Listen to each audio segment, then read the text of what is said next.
એને કહ્યું, પોતે હાથ દેખાડીને એમ કહ્યું કે મને પૂછવામાં આવ્યું કે બોલ આમાં દિલીપ સંઘાણી છે, એમ કરીને પકડાયો.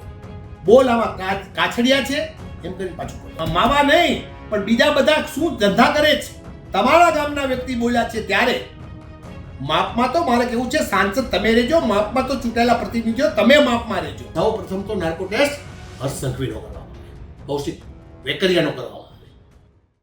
અમરેલીમાં લેટર કાંડનો જે વિવાદ ચાલી રહ્યો છે ને એ લેટર કાંડને લઈને જે ભાજપના ટોચના નેતા દિલીપ સંઘાણીએ પણ મુખ્યમંત્રીને જે પત્ર લખ્યું છે ને પત્રમાં નિવૃત્ત જજ અથવા સિટિંગ જજ, હાઈકોર્ટના નિવૃત્ત જજ અથવા સિટિંગ જજ મારફતે આ સમગ્ર જે કેસ છે એની તપાસ કરવાની જે માંગણી તેમણે ઉઠાવી છે અને પોતાનો અને બીજા પણ 3-4 લોકોનો જે નાર્કો ટેસ્ટ કરાવવાની તેમણે માંગણી કરી છે, એને લઈને હવે કોંગ્રેસના વરિષ્ઠ નેતા વીરજી ઠુમ્મરે પણ એક જબરદસ્ત પ્રતિક્રિયા આપી છે અને તેમણે પણ કેટલીક મોટી વાતો કરી છે.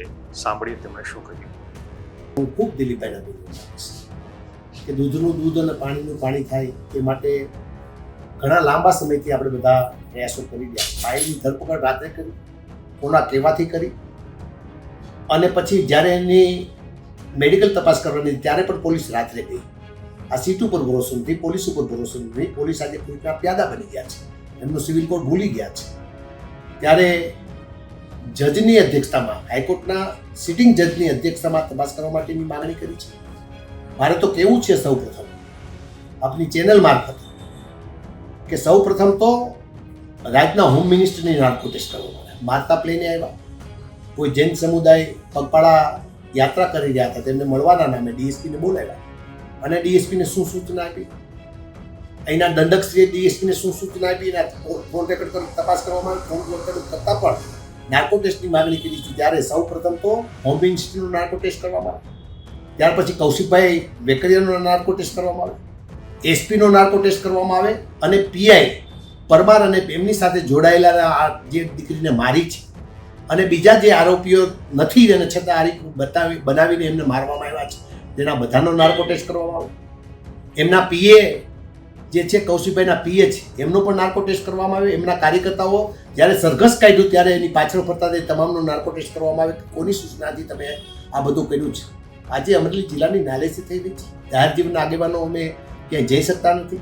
કોઈ પ્રસંગમાં જઈએ છીએ, હું સુરત હતો ત્યારે મને પૂછ્યું વિજયભાઈ શું ચાલી રહ્યું છે, અને અમારો સાંસદ હજી ધમકીભરી ભાષામાં વાત કરે છે કે અમે જોઈ લઈશું, તમે જોઈ લેજો, આમાં કોઈ બહાર ના આવે. ભારતીય જનતા પાર્ટીના કાર્યકર્તાઓ છે, કોઈ કોંગ્રેસવાળા નથી. તમારા ભારતીય જનતા પાર્ટીના આગેવાને લખ્યું છે કે કૌશિકભાઈ કોટડીએ 40 લાખ રૂપિયાનો હપ્તો લેવામાં આવે છે. તમારા ભારતીય જનતા પાર્ટીના આગેવાનોને તમે પકડી પૂછી દીધા, જેલમાંથી બહાર આવ્યા ત્યારે એમણે કહ્યું, પોતે હાથ દેખાડીને એમ કહ્યું કે મને પૂછવામાં આવ્યું કે બોલ આમાં દિલીપ સંઘાણી છે, એમ કરીને પકડાયો.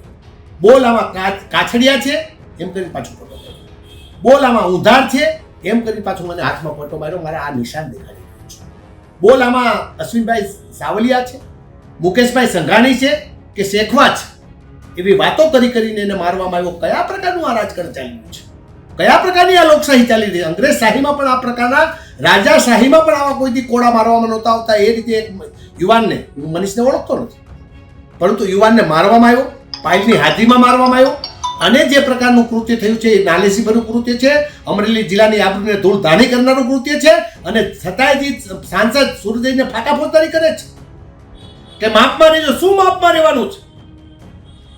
તને તો કોઈ ખબર પડતી નથી, તને વાંચતા નથી આવડતું, તને લખતા નથી આવડતું.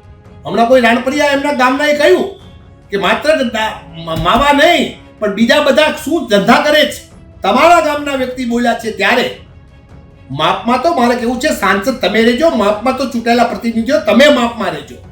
અને દિલીપભાઈની વાતને હું સમર્થન આપું છું. હાઈકોર્ટ જજના અધ્યક્ષતાની તાત્કાલિક અસરથી એક તપાસ કરવામાં આવે, અને મેં કહ્યું છે એમની, અને દિલીપભાઈ જે 4-5 વ્યક્તિઓની તપાસ કરવા માટેની એના પત્રમાં લખ્યું છે, એમાં બહુ લખ્યું છે કે કોઈ સામાન્ય વ્યક્તિના ઇશારે પોલીસ આ પ્રકારનું કૃત્ય કરે જ નહીં. એનો અર્થ શું છે કે કોઈકના ઇશારે આ કૃત્ય થઈ રહ્યું છે.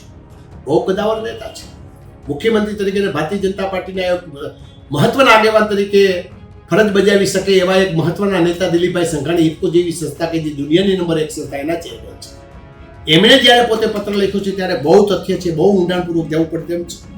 એમણે પોતે પત્રમાં એમ પણ લખ્યું છે કે આ કેસ સાથે જોડાયેલા અન્ય 2-4 વ્યક્તિઓ, કદાચ એ નામ ન આપ્યા હોય પણ હું તો નામ કહું છું, કે સૌ પ્રથમ તો નાર્કો ટેસ્ટ હર્ષ સંઘવીનો કરવામાં આવે, કૌશિક વેકરિયાનો કરવામાં આવે, ભાઈ કાનપરિયાનો કરવામાં આવે, અને ત્યાર પછી એમણે જે નામ આપ્યા છે, જે 7 નામ મનીષભાઈ આપ્યા છે, એમણે દિલીપભાઈ પોતે સ્વીકાર્યું કે મારો પણ નાર્કો ટેસ્ટ કરવામાં આવે, એમનો પણ નાર્કો ટેસ્ટ કરવામાં આવે તો ખબર પડશે સ્વચ્છ છબી ધરાવવાની વાતો કરનારી ભારતીય જનતા પાર્ટી કેટલી સ્વચ્છ છે એ સાબિત કરવાનો સમય પાક્યો છે.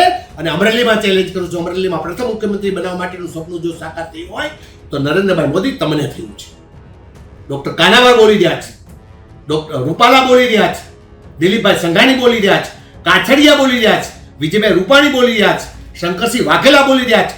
ત્યારે તમને શરમ છે કે કેમ ભારતીય જનતા પાર્ટી? એ હું પૂછવા માંગુ છું.